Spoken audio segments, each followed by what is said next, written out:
Bedenlaw, o podcast sobre desenvolvimento de negócios no mercado jurídico. Este podcast conta com o apoio da CRWA, uma agência digital especialista em web design, e-commerce, websites e marketing digital.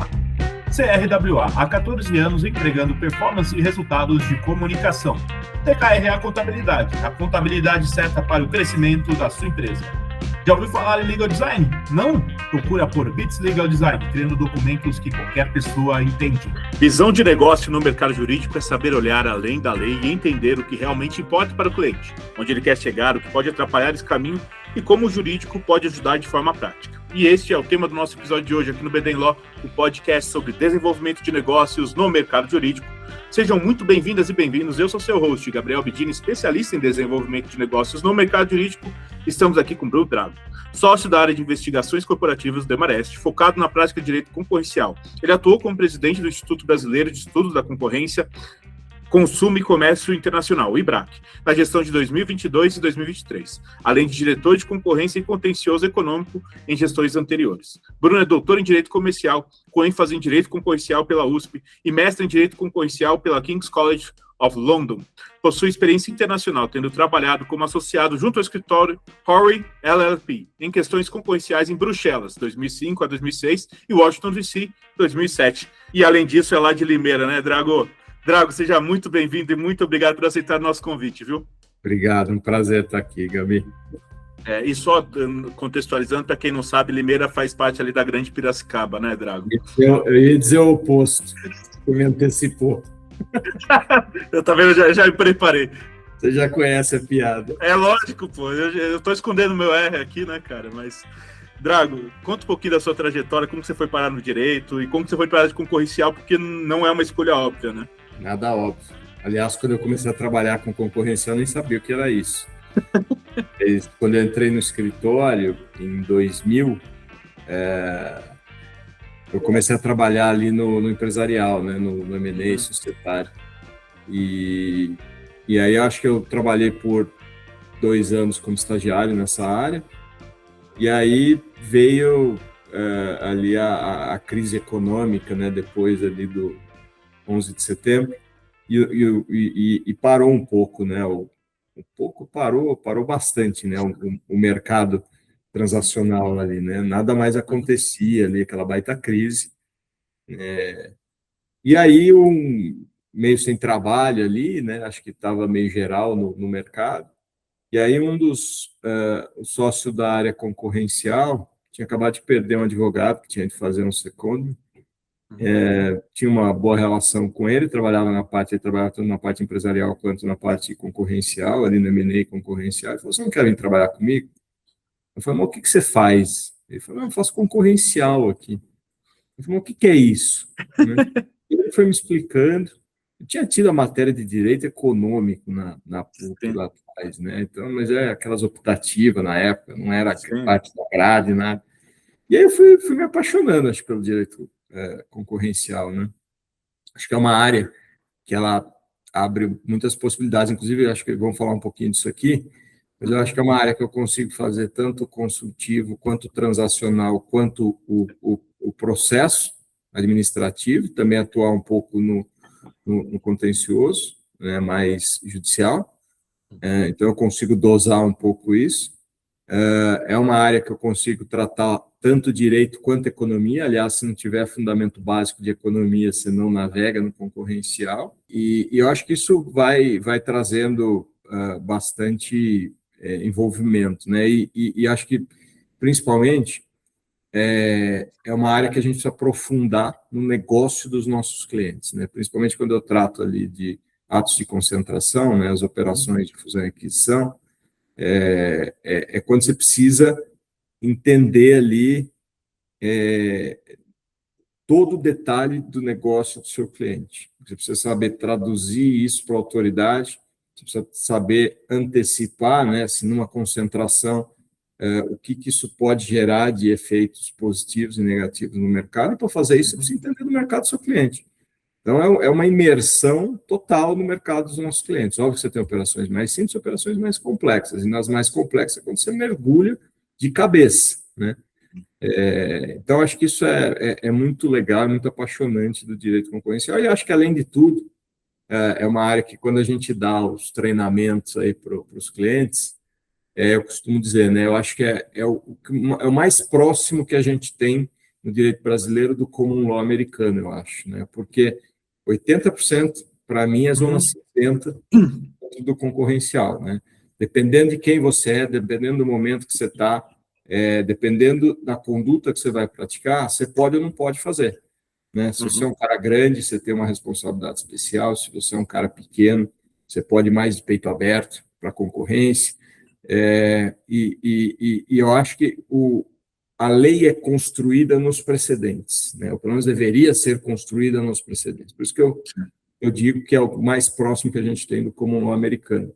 E isso dá uma riqueza de atuação muito grande, né? Dá uma flexibilidade de atuação muito grande, dá uma importância para o advogado quando advoga pelo seu cliente perante uma autoridade, que é muito grande. Precisa ter uma relação de confiança muito grande entre cliente e advogado para isso. Então, cara, é uma área apaixonante, assim, eu acho, né?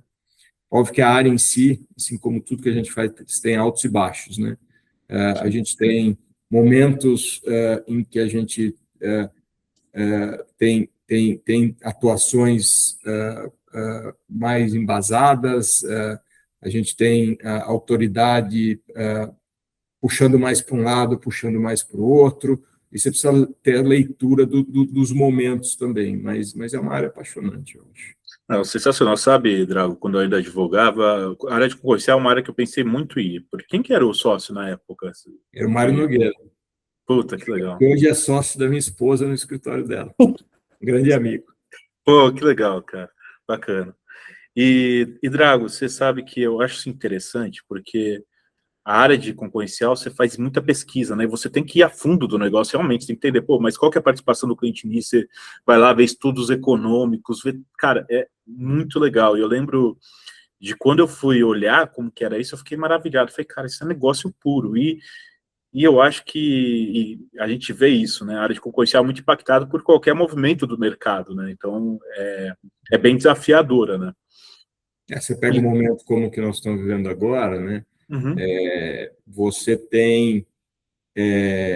quando você tem altos e baixos no transacional, né, na atividade M&A, isso obviamente impacta a área, né? Sim, sim. Porque entre 50% e 60% do que a gente faz ali são as fusões e aquisições. Tem uma parte de processo, mas se está numa baixa de mercado, você tem uma baixa na área.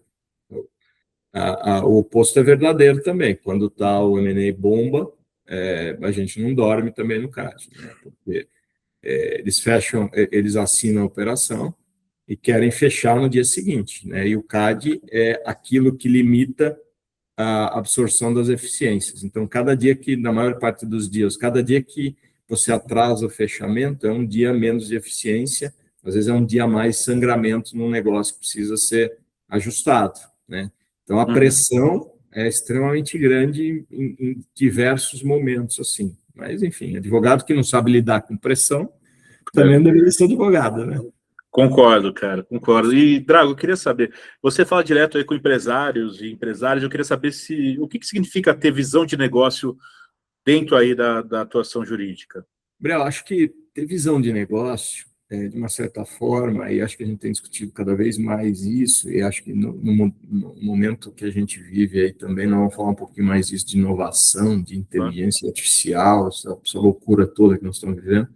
Eu acho que cada vez mais a gente fala em entregar valor para o nosso cliente, né?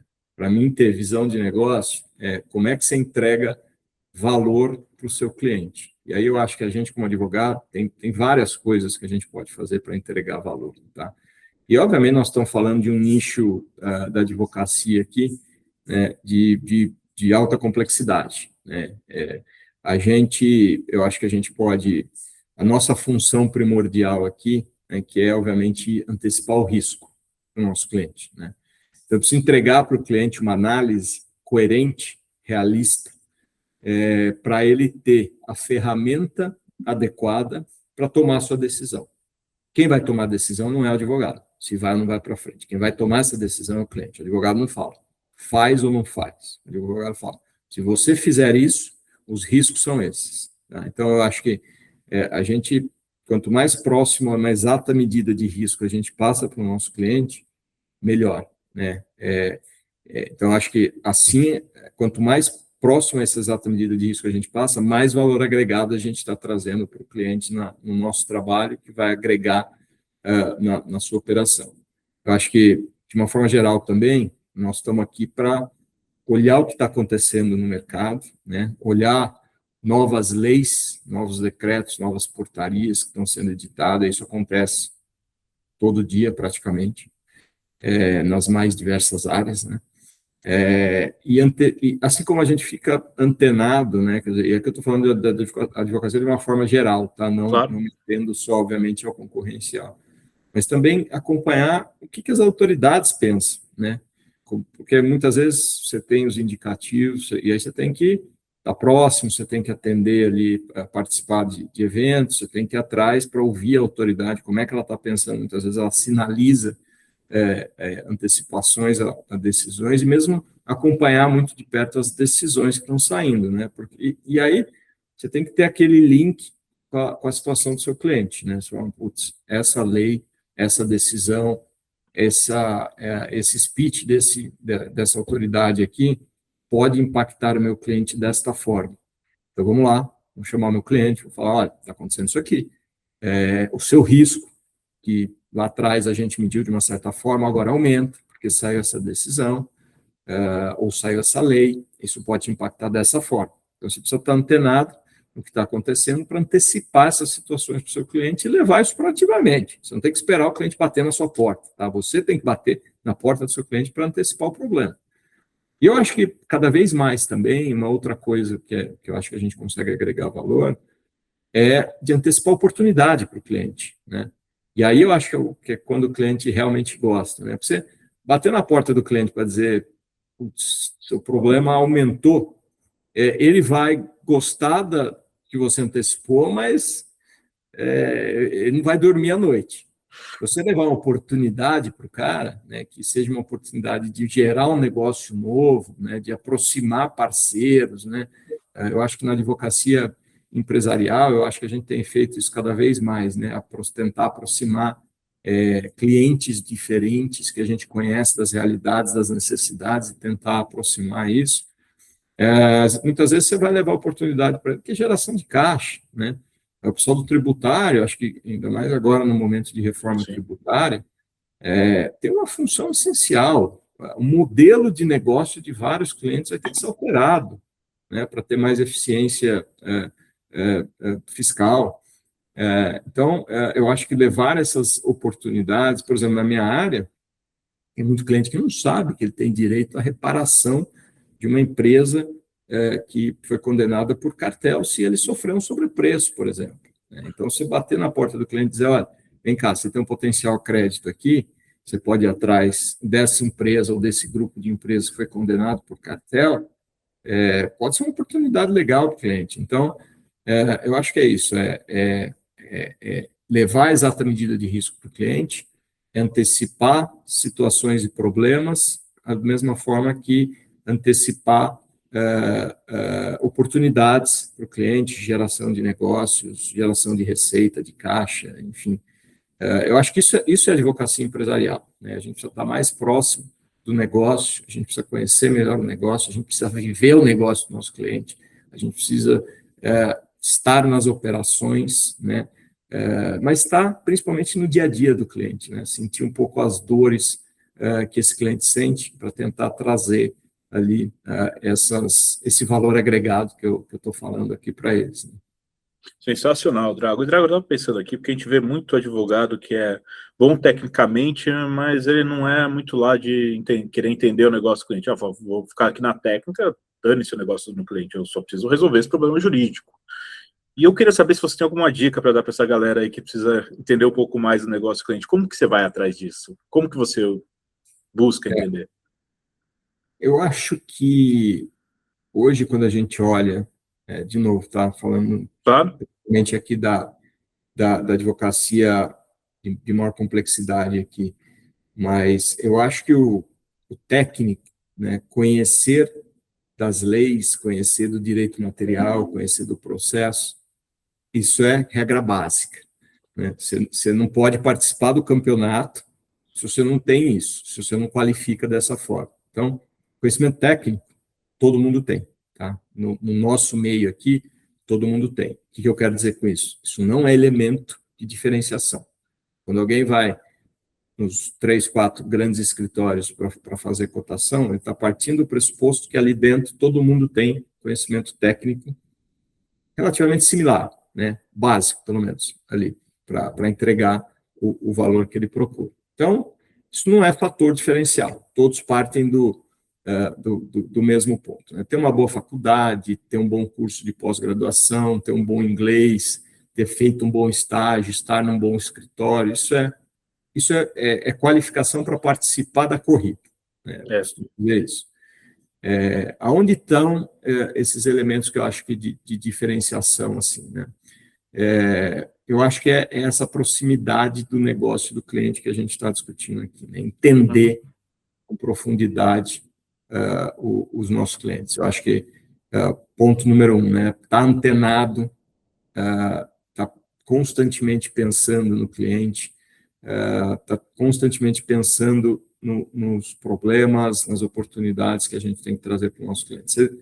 Você basicamente, no bom sentido aqui, dormir com o cliente, né, na sua cabeça. Você precisa dormir e acordar com o seu cliente, antecipando todas essas situações. Você precisa ser parceiro do seu cliente, né? Eu acho que o cliente não gosta de surpresa, principalmente se a surpresa é ruim, tá? Acho que ninguém gosta, né, Drago? Não gosta. Então, essa coisa básica, eu não ligo para o cliente numa sexta-feira, a não ser que seja algo de vida ou morte, eu não ligo para o cliente numa sexta-feira para dar uma notícia ruim para o cliente. Eu deixo para ligar na segunda-feira, né? E isso eu aprendi com sócios do escritório também. Coisas básicas, tá? Mas você tem que ser parceiro do seu cliente, né? Acho que não só entender o negócio dele, né, mas entender o cliente em si. Você tem diferentes perfis de cliente. E quando você vai conversar com o seu cliente, você tem que botar o chapéu do seu cliente. E os chapéus serão diferentes dos seus clientes. Você tem um cliente que gosta de bater papo, gosta de se alongar, gosta de contar história, gosta de contar piada. Você tem um cliente, cara, que ele chega, ele tem 10 minutos, tá? Ele quer a síntese. Ele não quer que você traga o número da portaria, da lei, do artigo, do inciso. Ele quer, cara, bottom line, ele quer o resultado da coisa, ele quer ser pragmático.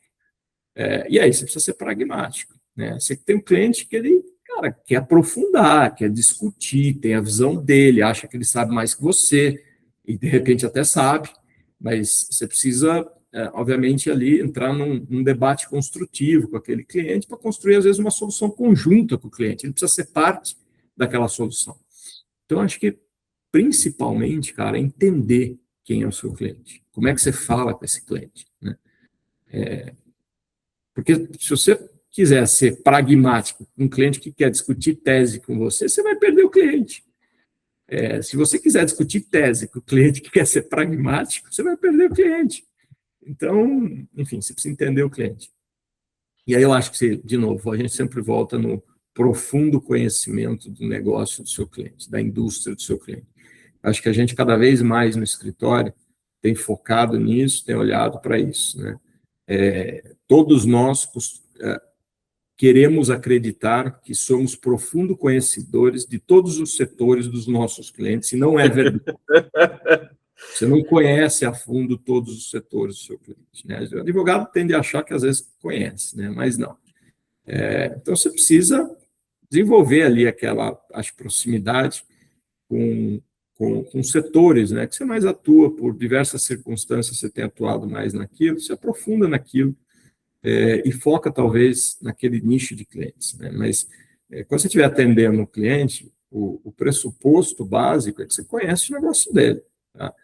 E o cliente não gosta de ficar explicando para você 15 vezes o negócio dele.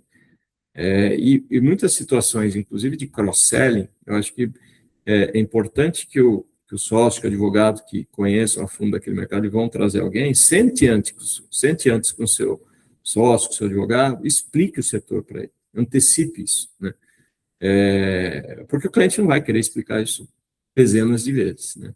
Eu acho que, de uma forma geral, a gente precisa falar a língua dos nossos clientes, né? Tem muito dialeto de indústria, e quando você mergulha nisso, você arrepia, né? Você fala, nossa, que língua que esses caras estão falando, né? É E isso você precisa mesmo. entender disso, você precisa falar a língua do cliente, você precisa entender quando ele traz ali as siglas para você precisa aprofundar mesmo, né? Os problemas recorrentes daquele cliente, né, inserido naquela indústria, onde aperta mesmo o calo do cliente, né, quais são os problemas recorrentes. Eu acho que você precisa ser um profundo conhecedor na sua área do direito ali, dos problemas daquele cliente. Então, por exemplo, se eu tenho um cliente aqui, eu tenho que saber aonde o calo aperta para ele na área concorrencial. Mas, assim, para eu desenvolver uma boa relação com esse cliente, eu também preciso ter uma visão meio geral dos problemas, de uma forma geral, daquele cliente em outros setores, e para outras áreas, né? Então, eu preciso ser o especialista, mas o generalista também para fazer o cross-selling desse cliente dentro do escritório, né? De novo, na minha área, que eu tenho que mergulhar a fundo no negócio dos nossos clientes, eu acho que isso é um bom exemplo e ajuda bastante no processo, né? De uma forma geral, eu acho que esse conhecimento é super importante, e eu acho que a gente tem muito hoje a agregar com inteligência artificial, por exemplo, né? A gente consegue entrar numa reunião hoje já sabendo muito rapidamente de onde o calo aperta naquela indústria, né, ou para aquele cliente, ou quais são os problemas mais recorrentes, os processos. Então, acho que a inteligência artificial, hoje em dia, é um elemento vital no business development aí com clientes. E aí, mais 2 pontos que eu acho que são importantes aqui, né? Eu acho que ninguém fala disso, mas eu acho que é importante o cliente, assim como o cliente seleciona o advogado também seleciona o cliente. Você precisa estar com o cliente, se você quer ter uma relação de longo prazo com o cliente, é o que a gente fala aqui muito dentro do escritório, né? Precisa dar liga. Você precisa ter liga com o cliente. Precisa ser um cliente que, cara, te respeita, pensa mais ou menos como você, tem um padrão ético, moral como o seu. Então, nós, advogados, também temos um papel em selecionar o cliente. Tem cliente que não quer trabalhar. Tem cliente que não quer trabalhar comigo. E tudo bem, vai ter quem queira trabalhar com ele, assim como eu vou ter os clientes que eu vou trabalhar. Então, esse papel também é importante, né? Você ter uma leitura de quem é aquele cliente, porque senão você vai acabar chocando com o cliente e não vai ser uma relação legal e não vai ser uma relação duradoura, né? E eu acho que importante, né? Assim, nós precisamos vestir o chapéu do cliente, se colocar na posição do cliente, tá? Porque cada vez mais, quando a gente se coloca na posição do cliente, a gente entende o inferno astral, muitas vezes, que esse cliente vive, né? Cara, e a gente fala para os clientes, fazer negócio no Brasil, isso virou meio que uma máxima, né? Não é para amador. Mas não. O ambiente de negócios do país é extremamente desafiador. A insegurança jurídica, principalmente que a gente tem vivido hoje, é absurda, né? Então, se coloque no papel do seu cliente, senta e se coloca no papel dele. Olha os problemas que ele vive, isso ajuda você a construir, né? Acho que hoje o Brasil tem despontado aí até como um investimento global, tamanha confusão que o mundo está, né? Se a gente tem uma certa insegurança, você imagina os outros, para a gente estar bem cotado, né? Mas eu acho que a gente precisa entender disso, né? Precisa sentar na cadeira do cliente, né? E olhar para frente, tentar entender, né? Mas o que esse cara tá vivendo de desafio no dia a dia, né? E aí são vários, né, cara? Segurança, a dificuldade para fazer negócio no país ainda é extremamente alta, né? A gente olha, por exemplo, a reforma tributária, cara, um inferno o sistema tributário Minha mulher tributarista, ainda bem, porque eu não entendo nada, não consigo entender, né? Não consigo entender. Você imagina os clientes. E vai piorar antes de melhorar. Essa que é a boa e a má notícia. Mas eu acho que a gente precisa viver um pouco essa experiência, se colocar no papel dele, porque aí você consegue dar uma perspectiva melhor e entregar mais valor para o cliente. Eu concordo, Drago. Sabe, eu estava lembrando dos escritórios que eu trabalhei antes, e eu lembro de quando eu ia mergulhar, tinha um escritório que eu trabalhei que era especializado em energia fotovoltaica. Cara, a primeira coisa que eu fiz foi pegar aquela lista de clientes, entender quem que eram os clientes, entender cada site de cliente, vi quem que eram as pessoas que tomavam decisão ali dentro, entendi quem que eram os diretores jurídicos, entendi para quem que eles respondiam, e se é uma empresa global, se respondia globalmente para quem, qual que eram os movimentos. E aí eu comecei a escutar tudo sobre energia fotovoltaica, buscar podcast, artigo, começar a consumir tudo que eu conseguia ver pela frente. Eu comprei livros de energia fotovoltaica para entender os nomes, os termos, tudo. E hoje o conhecimento está na mão. E eu vejo isso hoje, recentemente fiz até uma pesquisa sobre a Enter, e eu joguei no cloud. E o que eu fiz ali? Eu peguei o modelo de negócio dos caras, eu entendi quem que era a rodada de investimento, quem que eram os fundadores, o que eles estavam buscando, qual que era o negócio que eles queriam quebrar de fato, e qual que era o diferencial deles perante as outras startups do ramo, né? No caso ainda é startup, né? Que é tanto que virou um unicórnio agora. Mas as pessoas parecem que tipo, é o básico, né, Drago? Eu acho que isso já dá um contexto muito maior. E, de fato, com a inteligência artificial, isso acelera esse processo. Você só tem que fazer as perguntas certas e saber onde estão as fontes, senão você vai se ferrar. Na minha época, quando eu comecei, cara, a gente tinha uma biblioteca no Demarest gigantesca, né? Você precisava entrar lá, e era para conhecimento jurídico. Esse conhecimento de negócio, você não tinha disponível. Não. Então, você precisava rodar o mundo para conseguir mais detalhes sobre aquele negócio, na associação, levantar artigo, tudo isso. Hoje é muito fácil, né? Então, assim, é ponto de partida, tá fácil, está na mão. Mas é você saber fazer as perguntas certas, né, Drago? É isso. Eu acho que a advocacia 4.0 é um pouco isso, né? Mais do que saber responder, é saber perguntar. Né? Como é que você faz a pergunta para ter a ferramenta te ajudando, né? É isso mesmo. E, Drago, entrando um pouco no contexto de inovação e tecnologia, eu queria saber o que você está achando disso tudo, como que você vê aí como o mercado está agindo, você está bem dentro aí. Eu queria saber se vocês têm uma visão aí do escritório que você poderia falar. Cara, eu acho que a gente está no meio de um terremoto. Tá? E por que eu falo isso? Né? Porque o que acontece no terremoto? Né?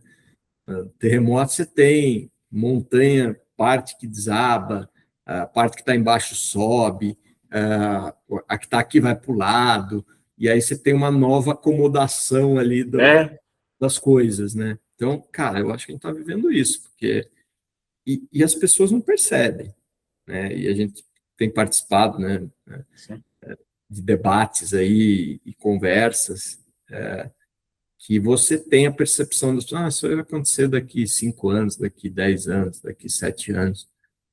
Já aconteceu, já aconteceu, né? E muita gente não percebeu.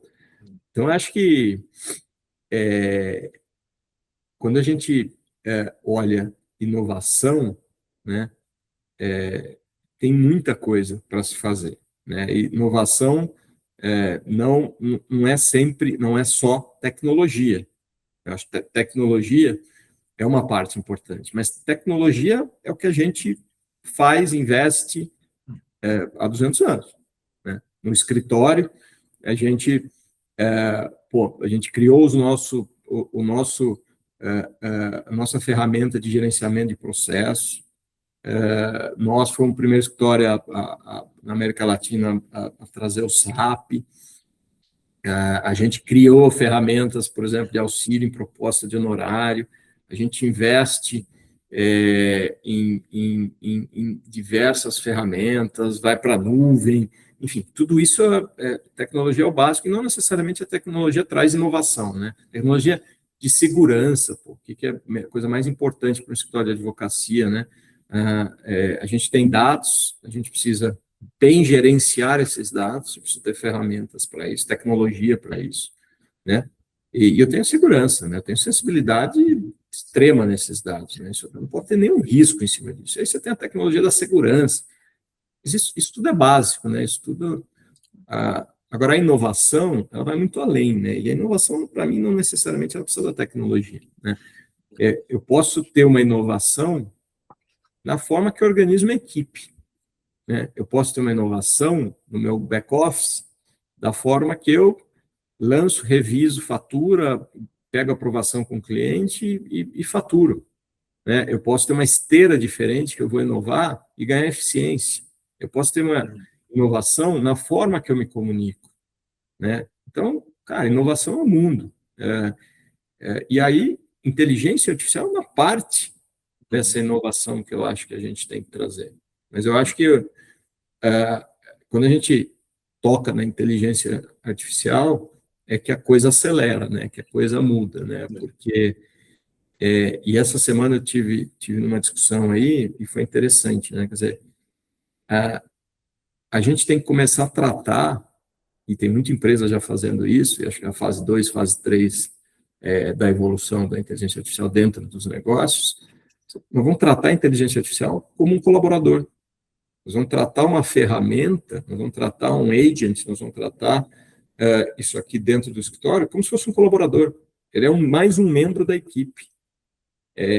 A gente precisa ter essa visão, né? Mas, ao mesmo tempo, a gente está num setor, cara, advocacia, para mim, eu acho que é o setor mais conservador que existe, o segmento mais conservador que existe, né? Eu tenho essas minhas dúvidas também, Drago. Então, fala. Não, fala aí. Não, e eu acho que nós somos extremamente conservadores e nós temos uma baita oportunidade pela frente. Quando a gente fala em... Aqui nós estamos falando em inovar e tudo mais, mas eu acho que a gente tem uma baita oportunidade pela frente, que é de sair na frente, né? Nós, como escritório, nós, como país, acho que a gente tem oportunidades. Óbvio que você tem. Estados Unidos e China estão em outro nível e estão nos provendo essas ferramentas todas, né? Mas a gente, olhando, por exemplo, para dentro do escritório, quando a gente fala em disrupção, a gente fala em abrir mão de receita, né? O conceito é muito relacionado. Quem em sã consciência quer abrir mão de receita? Quem quer dar 2, 3 passos atrás para ter a possibilidade, sem qualquer certeza, de conseguir dar 5, 6 para frente? Eu tenho garantido, né? Então, assim, nós vamos ter que tomar decisões. Nós vamos ter que abrir mão de receita. Se a gente quiser estar na vanguarda, eu não tenho nenhuma dúvida disso.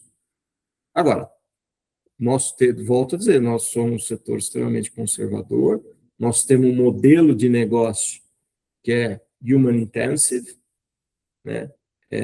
E se a gente for querer investir em tecnologia, isso não conversa com o nosso modelo hoje. Não conversa com o nosso modelo de governança, não conversa com o nosso modelo de remuneração para os estagiários, para os advogados, para os sócios, para o back-office. Não conversa. A gente precisa ajustar isso, né? E a oportunidade está aqui, né? Antes, os escritórios tinham uma pirâmide assim, né? O nosso escritório tinha uma pirâmide assim. A pirâmide está virando um retângulo, cara. Por quê? Porque você tem as ferramentas aqui embaixo que vão te ajudar em muitas coisas, né? Mas isso gera uma série de consequências, né? Antes a gente podia se dar o luxo de treinar pessoas para o mercado, né? Quer dizer, pessoas que não vão ficar no escritório por uma razão ou outra, mas que vão para empresas, vão para autoridade, vão... enfim, a gente era celeiro de treinamento. Cada vez mais eu acho que a gente vai ter que mudar, inclusive, moldar nosso aspecto cultural, porque a gente não pode se dar ao luxo de perder gente mais, senão a gente não vai formar o sócio de amanhã, a gente não vai formar o advogado sênior de amanhã. Então, isso gera, enfim, estou trazendo aqui os desafios que a gente tem, tá? E a gente precisa ter um mergulho profundo nos próximos meses, eu não digo nem anos, eu digo meses, para tentar ajustar essa bússola aí, cara, porque você mexe aqui, muda isso aqui. Você faz isso aqui, você tem que acomodar isso aqui. Então, tem ação que gera reação. Como é que nós vamos... E num cenário de incerteza total. Mas, de novo, acho que é uma baita oportunidade para quem sair na frente. Resta saber quem vai conseguir. E aí eu acho que quem vai sair na frente, para mim, é quem conseguir atrelar inovação com visão de negócio. Cara, nosso modelo de negócio vai ser extremamente afetado aqui, tá? Como é que nós vamos ser mais eficiente? Como é que nós vamos repassar essa eficiência para o nosso cliente? Como é que nós vamos entregar valor para o nosso cliente? Isso vai mudar tudo, cara. Tá? Tem gente que concorda comigo, tem gente que discorda de mim, tem gente que não quer nem ouvir falar disso. Estou aqui, tenho um modelo que há 200 anos é rentável, é extremamente rentável, por que eu vou mexer nisso? Né? E, cara, vamos ter que tomar decisões. Essa que é a verdade. Trago, você sabe que... Bom, eu gosto um pouco de inovação e de desenvolvimento de negócio, não sei se você sabe, mas eu acho que agora você está sabendo. Você sabe que teve um escritório que eu trabalhei e era muito legal, porque eu sempre... Bom, você me conhece, Drago, eu falo as coisas que eu penso, eu estou um pouco me ferrando em relação a isso. Não no sentido de que falo para, nossa, quero chocar, não. Eu acredito realmente que as coisas precisam ser faladas e isso ajuda no nosso desenvolvimento. Esse eu acho que é o meu negócio. Só que incomoda. Teve uma vez que eu trabalhei no escritório e eu chegava para os caras e eu conversava direto com o sócio. Eu falava, olha, eu não preciso que a galera saiba o que eu faço exatamente, mas com vocês eu quero ter papo reto. E daí, beleza. E um dia eu cheguei e falei, ó, vocês estão errando nisso, estão fazendo isso, está errando nisso, tá tal coisa, a gente tem que fazer isso, tal coisa. E aí, que é amigo meu até hoje, brotherzaço, meu. Falei, Gabriel, parece que quando eu converso com você, a gente está abrindo as entranhas para você, porque é horrível, cara. Você joga tudo que tem de ruim aqui. E aí, Drago, por muito tempo isso me incomodou, porque não é que eu quero aguar o chope, não é isso. E aí eu demorei para entender isso. Mas a inovação é incômoda, cara. Dói pra cacete, não é pra ser gostosa, cara. Aí você tá mudando um negócio que o seu cérebro não foi treinado para mudar. Cara, você está tirando as pessoas da sua zona de conforto. Toda vez que você tira alguém da zona de conforto, é incômodo. O cara não quer sair da zona, não quer sair do quentinho. É lógico. No chão gelado, não quer. E eu levo muita porrada por conta disso. Porque eu falo, Gabriel, não enche o saco, velho. Fica na sua aí, você tá bom já o que você tá fazendo, fica de boa. Eu tô nem aí, Drago, porque eu penso o seguinte. A inovação, eu gostei do parâmetro que você fez, e talvez eu me alongue aqui, mas é porque eu acho que realmente faz sentido o que eu vou falar. Eu gostei da analogia com o terremoto. E eu penso que, às vezes, eu sinto... Porque eu estava conversando com um amigo meu, o Anísio, não sei se você conhece, e eu falei, não, Anísio, eu acho que o mercado nosso vai mudar muito, vai quebrar a gente agora, que a gente está vivendo. Não é quebrar no sentido, as coisas vão deixar de existir, mas vai mudar o negócio. Falei, Gabriel, me fala um escritório que você veja que quebrou. Eu falei, filho da mãe, ele tem razão, não quebrou, mudou. Então ele falou, não vai quebrar, Gabriel, né? Tipo, mas vai mudar o negócio. E aí você veja o seguinte, Drago, eu acordo, eu fiz as minhas contas, eu entre trabalho e estudo, dá umas 12 horas por dia. Se eu trabalho lá as minhas 8 horas, as outras 4 eu estudo. Eu estudo, tô lendo o tempo todo, tô vendo o que está acontecendo, vou no mercado ver o que está rolando, estou sempre andando. E aí eu fiquei pensando, a gente fica vendo as inovações e o que a gente vê? A galera está muito preocupado com o ROI das inovações. E, porra, beleza, faz total sentido. Porque, cara, você está colocando um negócio, e daí o que acontece? A galera está aplicando inteligência artificial, o que está acontecendo? Está economizando tempo. E o que a gente está fazendo com esse tempo economizado?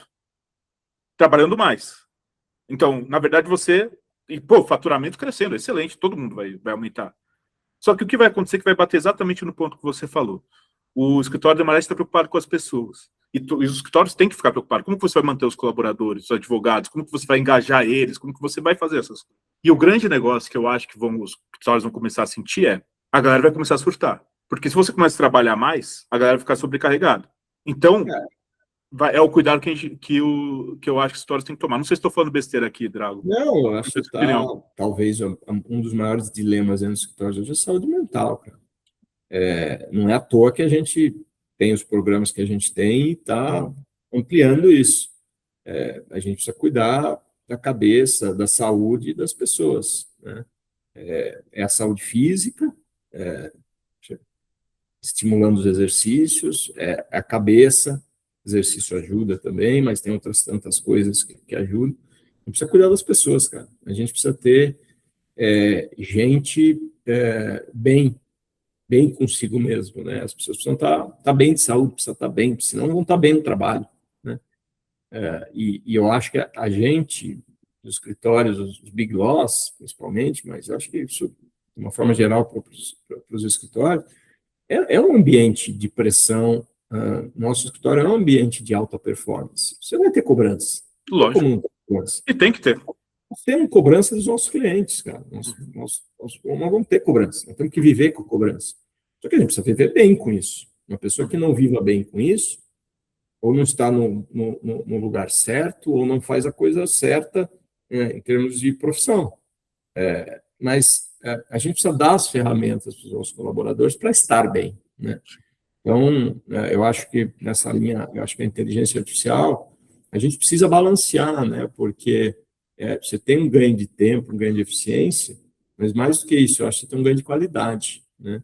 A gente consegue ter produtos melhores, a gente consegue, com a inteligência artificial, criticar o nosso trabalho para melhorar. E aí a gente, cara, pode, em cima disso, desenvolver outras coisas, né? Por exemplo, nós sócios, desenvolver as relações com clientes, desenvolver o business development mesmo, né? Circular mais, estar mais próximo das autoridades para entender melhor como pensam, como estão decidindo. Então, eu acho que vai existir, sim, essa pressão por mais e mais e mais trabalho em cima da inteligência artificial, mas a gente precisa dosar isso, né? Não precisa ter gente equilibrada, gente bem consigo mesma, porque senão não é sustentável. Isso a gente tem muito claro dentro do escritório. Você vê, né, Drago, mais um ponto que é interessante. Pega a inovação, às vezes a galera acha que é você fazer um negócio monstruoso, tem que revolucionar o mercado. E você pega, sei lá, o Pinheiro Neto, por exemplo. O doutor Pinheiro Neto, ele começou estudando ele começou trabalhando na BBC de Londres, foi fazer estágio lá. E de lá, eu imagino que ele tenha trazido a biblioteca dos livros de fora e virou referência, porque não tinha muito brasileiro lá fora. Isso, na época, foi inovador. E não tem a ver com tecnologia, mas tem a ver com conhecimento, né? Então, isso que vocês estão fazendo, que eu acho que no Demarest e outros lugares, vocês têm um know-how de 78 anos. Tem isso consolidado na advocacia. A inteligência artificial pode ter um monte de coisa, mas não tem as informações que vocês têm, nenhum conhecimento, nem experiência. Então, isso, eu acho que é um dos grandes diferenciais. Eu fico me questionando. Não sei se estou falando besteira aqui, Drago. Você quer saber, não sei se você conhece a história, mas o começo do direito concorrencial no país, um dos grandes iniciadores do direito concorrencial no país foi o Dr. Franceschini, né? Dr. Franceschini, sensacional. O Dr. Franceschini era um sócio do escritório, não sei exatamente o que ele fazia antes, se era M&A, se era tributário, o que era, mas aí o Dr. Altamiro tinha ido para Harvard, tinha estudado em Harvard, foi o primeiro advogado a estudar fora do Brasil para ter uma bolsa em Harvard. E aí, quando voltou, ele, pelo menos é a história que eu sei, tá? Depois o Dr. Franceschini pode e o Dr. Altamiro pode me corrigir aqui nos detalhes. Mas o Dr. Altamiro voltou para o Dr. Franceschini e falou: Franceschini, estuda esse negócio aqui de direito concorrencial aqui que tá bem forte lá nos Estados Unidos. Bom, nos Estados Unidos começou em 1889 esse negócio, né? Aqui no Brasil nós começamos em 1964 a ter algumas discussões, né? Estuda esse negócio aqui que isso aqui acho que vai crescer aqui no país. O doutor Franceschini começou a estudar, começou a ir atrás, aí depois vieram legislações que incentivavam isso, e foi o grande precursor disso. Cara de visão, que estudou um negócio novo e que virou uma matéria que hoje é isso aqui que a gente vive. Tem demais, cara. Dezenas, milhares de pessoas aí atuando na área concorrencial. É isso, inovação. De uma certa forma, foi uma inovação. Total, cara. E você sabe, Drago, você sabe que eu gosto, eu falo pouco, né? você sabe disso. Mas eu gosto muito de conversar com você, Drago, porque eu acho que a gente tem umas conversas muito boas, assim, a gente fala na lata, as coisas não ficam enrolando. E, Drago, eu queria saber, para finalizar, você fez um curso recente fora do país. E eu queria que você pudesse comentar um pouco sobre ele, porque primeiro é mais curiosidade minha, viu? Na verdade, eu queria saber mais sobre ele. Se puder contar como que foi, se te ajudou a enxergar o direito de uma maneira diferente, ou de ver umas tendências novas. Se puder contar um pouco. Fiz esse curso aí, patrocinado pelo escritório aí, que é na REC Paris, que é uma das grandes concorrentes aí da turma de Harvard também, né? Para a escola de negócios, né? Eu não tinha muito conhecimento, mas curso sensacional, assim, de visão de negócio e de inovação, né? Acho que são os 3 pilares do curso, assim, mas aula de liderança, por exemplo, no jardim de um castelo, que não era Versalhes, mas era um castelo próximo ali, e aí o cara trazendo as suas visões, né, de como é que o líder se enxerga, como é que enxerga o líder, enfim, treino fantástico. Depois, toda a construção de negócios também, e aí a parte de inteligência artificial, de inovação, e acho que foi ali que caiu a ficha para mim, né, que, cara, a gente tem uma oportunidade. O professor que deu o curso, o David Restrepo, ele também ele tem várias, ele é tutor de várias startups lá, num hub que eles têm, que acho que é o maior hub de inovação, um dos maiores do mundo, que é privado, né? Então tem sensacional, cara. Então a gente visitou essa, e aí você vê, e ele tem muita proximidade e aí não só no legal, né? Tem startups de todas as formas, elas têm um processo seletivo, eles recebem 1.000 startups por ano, e aí num processo seletivo, e aí tem um grupo de pessoas que ficam de tutores disso, eles rodam por 2 anos lá, algumas dão certo, algumas escalam, as outras não dão tão certo, mas, cara, é um negócio fantástico. Então, fazer esses cursos, eu acho que te abre a cabeça, assim, é importante, cara. Então, não é à toa que agora acho que a gente precisa, acho que nós estamos no momento no escritório também de fazer uma imersão nesse debate aí, pensar um pouco o futuro, cara, para ver se a gente consegue capturar só uma partezinha dessas oportunidades que estão por aí. Sensacional, Drago. Drago, eu acho que também um outro ponto que, só para concluir, a inovação, as mudanças do mercado, elas não acontecem da noite para o dia, elas vão acontecendo, você precisa acompanhar, né? Eu acho que vocês têm feito isso muito bem. Drago, eu queria agradecer essa presença no BD Law, por ter compartilhado a sua experiência com a gente. Eu queria saber se você tem um contato para deixar a pessoa que quiser conversar com você. Claro, pode me mandar um e-mail, bedrago@demares.com.br ou @hotmail.com.br. Estou à disposição. Tá? Pessoal, a gente vai ficando por aqui. Não deixe de nos seguir nas redes sociais. Estamos lá no Instagram, @BDenLaw, e no meu LinkedIn, Gabriel Bidini, onde vocês vão encontrar conteúdo sobre desenvolvimento de negócios e mercado jurídico. Este é o BD Law, o podcast sobre desenvolvimento de negócios no mercado jurídico. Nos vemos no próximo episódio. E até lá. BD Law, o podcast sobre desenvolvimento de negócios no mercado jurídico. Este podcast conta com o apoio da CRWA, uma agência digital especialista em web design, e-commerce, websites e marketing digital. CRWA, há 14 anos entregando performance e resultados de comunicação. TKRA Contabilidade, a contabilidade certa para o crescimento da sua empresa. Já ouviu falar em Legal Design? Não? Procura por Bits Legal Design, criando documentos que qualquer pessoa entende.